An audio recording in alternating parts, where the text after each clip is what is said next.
Hello everybody, this is Johnny S with another game review. Today we're going to review Cyberpunk 2077. I'm going to keep it quite quick. It's going to be like not a full review, let's say more like an overview of the game. I'm not going to do any spoilers or anything. I'm just going to talk about the game, give some information, and suggest it to people whether they should buy it or not. So, as per my recommendation, I would say that this is a great game. It was not that way when it first came out. There were a lot of bugs and there were a lot of issues and there was a lot of backlash from the community. But there has been many fixes, many updates, and many expansions to the game. At the time that we're speaking now, the latest is called Phantom Liberty. So there's additional content and quests in different areas unlocked in the game. One thing to mention is that the price is quite steep at the moment. It's around on €80. It can be purchased via Steam. There have been many discounts of the time, and when I say €80 to get the Ultimate Edition, which has everything, which has been released at the moment. There's obviously cheaper versions if you're going to get the basic pack. And then you can actually purchase the Phantom Liberty expansion later on. What the Liberty has, it has many content, but without doing a lot of spoilers, it has added a lot of interactive elements into the game, a lot of quest line to the game, and it has added content as well, so gear, armor, different things like that. So that's a little bit an overview of the game, whether I suggest it or not. Now, what is the game? To get into the genre, it's a first-person perspective RPG single player based on a high-tech futuristic setting with a cyberpunk theme. So you're going to have a lot of like this dark neon contrasting lighting sort of thing. So if you like that, it's a really nice game. You can really get immersed into it. If I had to compare it to something else, just to get people's mind around if they have not seen this ever, it's like a Grand Theft Auto. So it's similar to Grand Theft Auto, the Grand Theft Auto franchise, in the sense that it is an open world. You go outside, there's many quests, you interact with different people, there's police officers if you do a crime, so they're going to chase you and everything. Very similar to Grand Theft Auto, but on the theme of cyberpunk, let's say. You make money just like in Grand Theft Auto. With that money you can update your arsenal, you can become stronger and stronger. Sorry. There's different, how can I say, there's different different reputation, let's call it. In the game it's called street cred, but it's a different reputation depending on what you do that you can rise up, and it has a skill leveling sort of a process which is based on usage. So as you use and you do different things, you acquire like XP, let's call it, and you're able to equip additional things. That in conjunction with the cyberware, which is basically enhancements to your body, which looks awesome as well, because you go to an actual guy that does this. There's enhancements to you. It will give you your ability to change the way that you play. You can be a melee character with swords and different weapons like that. You can be like a brute force guy. You can be more of a techie, so you can hack consoles and you can hack people because everybody has bio modes onto them, so you can overcharge the things. You can play in many different ways. You can be like a tactician, where you have like assault rifles, SMGs, and like do more damage with tech weapons. You have precise, so there's different ways to actually play the game, and there's a stealth component as well. You know what I mean? So you can actually access cameras, have a look, crouch, go more in the stealth mode, incapacitate enemies, and do all this. There's a lot of interesting components that like houses that you can unlock. There's a lot of different vehicles that you can buy, similar to other games like I mentioned, like Grand Theft Auto. I'm not going to go into great detail. Like I said, what you see in the background at the moment is in-game graphics. You can play in a vast, in a wide range of different systems. My one is a medium level system, let's say, my PC setup, and I'm playing the game on medium to high graphics. So it is able to, you can drop the quality down, you can play on all the systems as well. I don't remember about the minimum requirements, but if you want to get the best out of the game and enable all the ray tracing, let's say, and all this, then you'll need a high-end system. At the moment, we're in our house, in our base, and you can have more than one house. You can purchase different apartments, they're called. So, just spinning around to show you. You have your bed, obviously. You have, your mirror where you can look at yourself. your shower. You have your computer where you can access emails and different news and stuff. You have your cupboard where you can do your costumes. You can chill out in your lounge and watch TV and everything. And you can go into your vault, and this is where you store all your weapons, your clothes, your armor, and everything that you have access to. And you can open the window and have a look outside. And whatever you see here is real time. So you can actually go outside of this place and you can walk down the street. What you see here, if you go on the street and you look above, you will see. If a car flies above, you will see that car. So everything that you see here is real time. The performance at the moment that I have on my system is around it's between 40 and 60 FPS on an average, let's say 50. So it's quite good. It doesn't stick. But there are some things which might visibly on the video come through as laggy. I think I have enabled VSync on, which that creates a little bit of lagginess to it. You have your mobile phone that you can access. You can access your messages and your contacts, and you can call different people, and you can actually initiate different quests in such a way. I can show you a little bit the inventory just so you can get a quick idea. So this is your guy, and you can change his appearance and everything. These are the different costumes that you have at the moment, your different arsenal, different weapons, your cyberware that you can equip. So your cyberware is here. You can add modifications to your body and enhance the way that he behaves. You have your character skills that you can go through. You have your quests, like a journal, and you have your map where you see, what's going on. So the map is quite big. As you can see, you can change the way that these icons display. It is a little bit overwhelming at the beginning.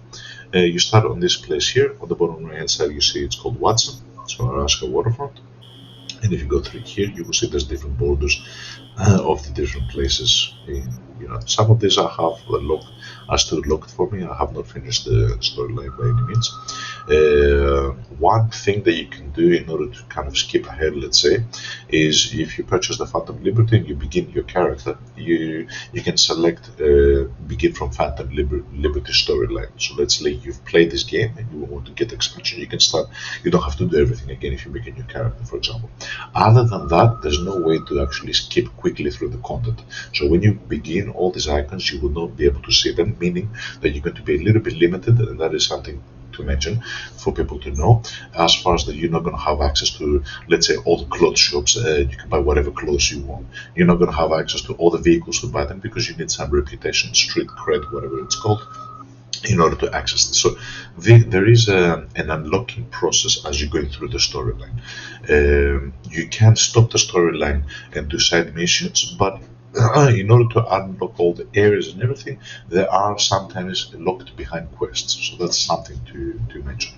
And you have different different side missions, different quests, different nice interactive elements to the game.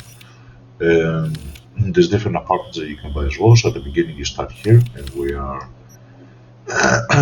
over here, you see. So this is our residence, our apartment. But there's other apartments all over the place. So if you go here, for example, there's another apartment here called the Plaza. You rent it, it's a one-time fee, and you unlock it. So there's many nice different areas. On the right hand side here, somewhere I think is Japantown, if I'm not mistaken, or somewhere here. I think, yeah, here, Japantown. So this is beautiful scenery.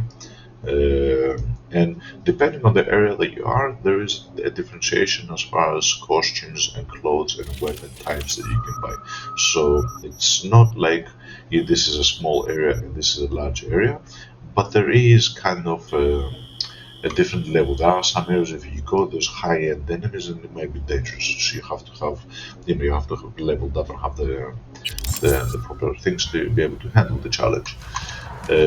Let's go back, and I will try to showcase a little bit of what the game looks like, so you can interact with its usual things.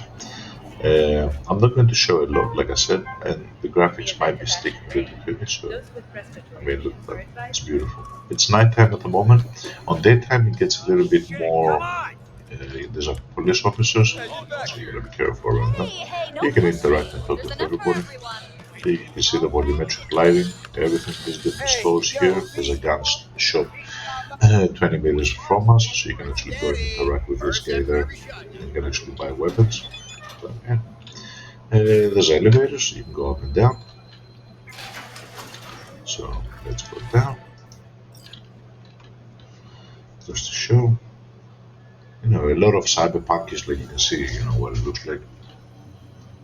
There's a little bit of violence, so I would not suggest it for little kids. A certain age and above is recommended for this game. There's a lot of, when you shoot enemies, you might decapitate them. There's quite a bit of violence in that way, which ties into the whole cyberpunk thing, you know what I mean? So let's go to the ground floor just to show a little bit outside, and then we'll end the video. It's not going to be long. So this is the ground floor. Again, there's some vendors and things you can buy.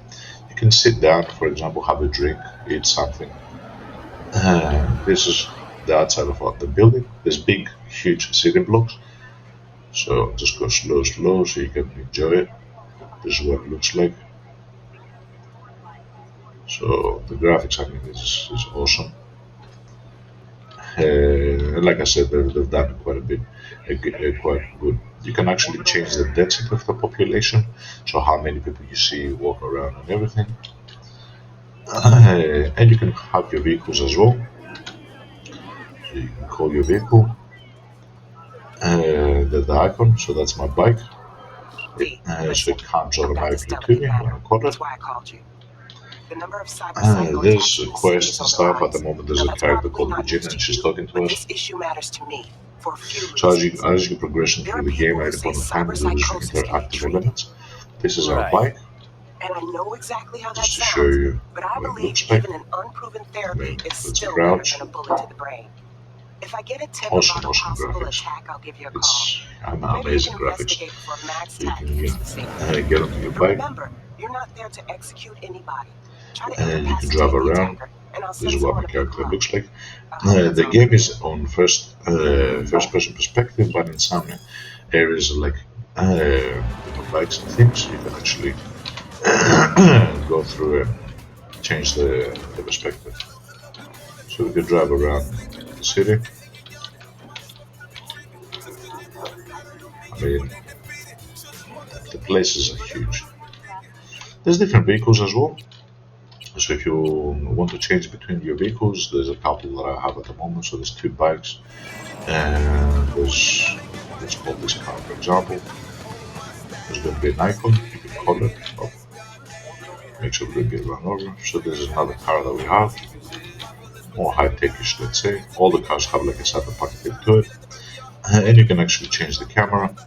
Like zoom it out, you can zoom it in.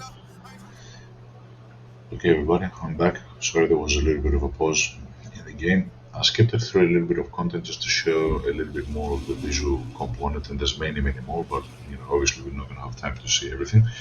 Now a quick travel to another location on the map, which is more of a Japanese looking, let's say, Asian sort of place. So just have a look a little bit around it. This is a central plaza area. There's a lot of shops there, as you can see. A lot of cars. Let's go to just here, just so you can see the detail. And like I said, this is medium graphics. So. Yeah, I mean, there's beautiful different places. All this high tech. There's the map locations. You can actually travel between quick travel to different places of the world. So very nice. And yeah, I think for now, this is enough. I thank you everybody, and hope you enjoyed this review. Goodbye.